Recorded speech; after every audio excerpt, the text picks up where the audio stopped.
सो यार पिछले Pokemon mistakes वाले वीडियो में आपने जंप कर सपोर्ट दिखाया, तो नेक्स्ट पार्ट बनाना काफ़ी ऑब्वियस था और काफ़ी सारे लोगों ने नेक्स्ट पार्ट के लिए रिक्वेस्ट भी करी।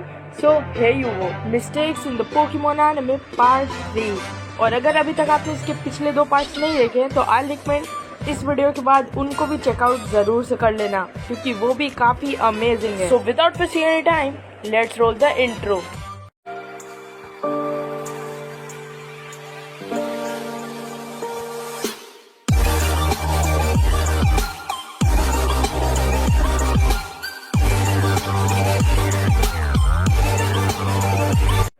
सो पोके रेंजर जैसे कॉपी करने वाले पोके यूट्यूबर्स फिर से कॉपी ना करें, इसलिए फिर से मैं सॉरी टू। इस सीन में ऐश के पास उसके ग्लव्स नहीं हैं और अगले ही सीन में उसके पास उसके ग्लव्स हैं और उसके अगले ही सीन में उसके पास उसके ग्लव्स फिर से नहीं हैं। समझ रहे हो? समझ रहे हो आप? समझ रहे हो?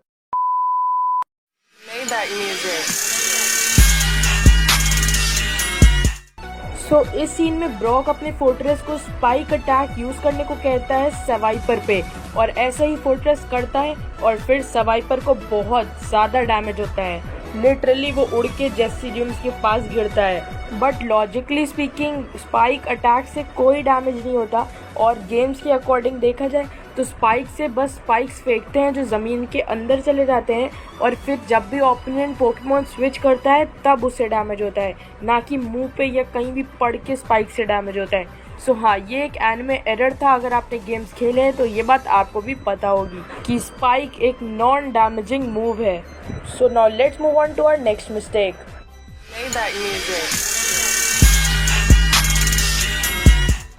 सो ये बात तो हमें भी पता है कि विक्ट्री बेल जेम्स का विक्ट्री बेल बार बार जेम्स को अपने मुंह में ले लेता था और कई बार तो काफ़ी अंदर तक डाल देता था। बट अगर सही से देखा जाए तो विक्ट्री बेल की जनरेशन 2 की पोकेडेक्स एंट्री ये कहती है कि अगर विक्ट्री बेल के मुंह में कुछ हल्का सा भी जाएगा तो वो एसिड से पिघल के मर जाएगा। सो भाई जेम्स को इतनी बार लेने के बाद भी जेम्स नहीं मरता। अब कुछ लोग कहेंगे विक्ट्री बेल बस मजाक करता था या इंटेंशनली करेगा तो ही ऐसा होगा, बट ऐसा कुछ नहीं है, क्योंकि उसके अंदर ही इतनी सारी गंदी गैस और एसिड्स होते हैं कि चाहे जहाँ से भी जैसे भी उसको अंदर लिया जाए उसका प्रे डिज़ोल्व हो ही जाता है, वो भी एसिड से। सो जेम्स हर बार कैसे सरवाइव कर लेता है? सो हाँ, ये भी एक मिस्टेक है, क्योंकि अगर वो एसिड वैसे भी छू के पिघला के मार ही देगा, बट अगर नहीं भी छुआ तो उसकी स्मेल भी इंसानों की जान ले सकती है। सो आई डोंट नो जेम्स कैसे सरवाइव करता है। James is a super human. मुझे लगता है विक्ट्री बेल जब भी जेम्स को अपने अंदर रहता था, जेम्स कहता होगा लेंगे थोड़ा सा।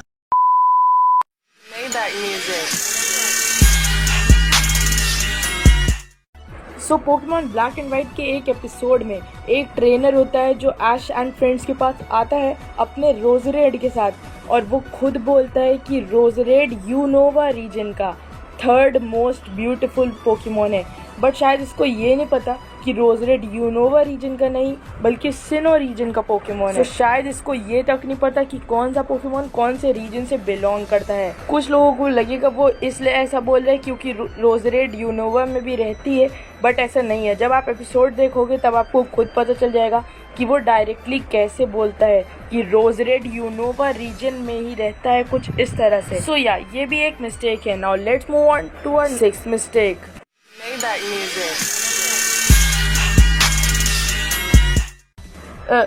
एक मिनट, ये पिपलप की चोंच को क्या हुआ? देखा आपने लापरवाही का नतीजा है।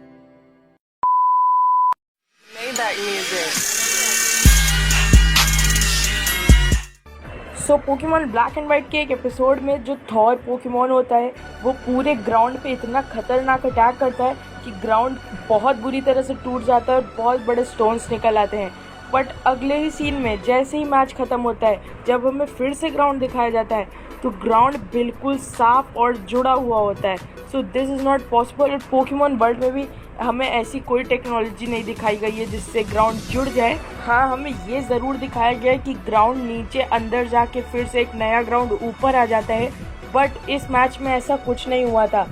और इस पूरी की पूरी बैटल में एक भी बार हमें ग्राउंड अंदर जाते हुए नहीं दिखाए। सो ये एक एनिमेशन एरर है जहाँ पर जो ग्राउंड टूट चुका है उसे गलती से फिर से जुड़ा हुआ दिखा दिया गया है, जो काफ़ी बड़ी मिस्टेक है। So now let's move on to our next mistake.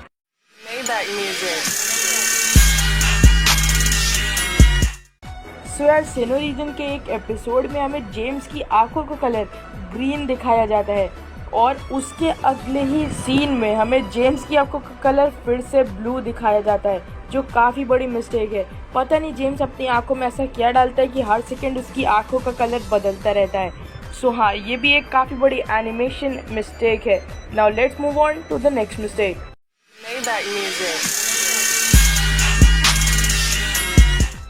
So जिस किसी को भी लगता है कि ब्रॉक बहुत दिमागदार है, उसको ये सीन देखना चाहिए।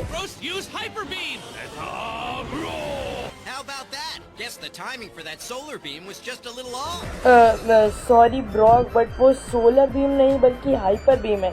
यहाँ तक कि मेटाग्रॉस सोलर बीम सीख तक नहीं सकता। गजब बेइज्जती है।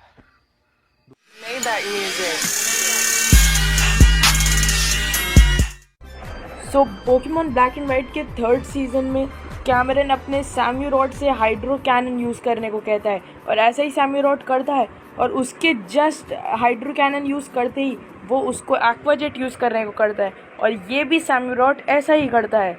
बट द ट्रूथ इज़, अगर कोई पोकेमॉन हाइड्रो कैनन यूज़ करता है तो उसको 1 टर्न के लिए रुकना पड़ता है, यानी उसको दूसरे पोकेमॉन से डैमेज लेना पड़ता है।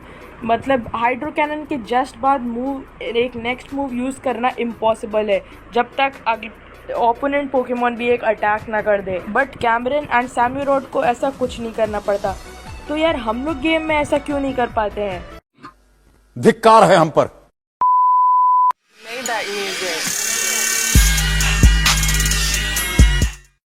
सो एट लास्ट बात करते हैं सबसे मज़ेदार मिस्टेक की, और इसको भी मैंने खुद से ही ढूंढा है।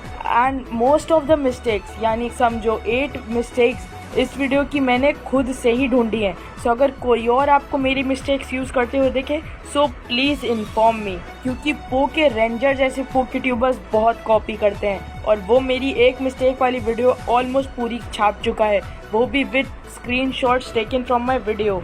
सो अब बात करते हैं मिस्टेक की।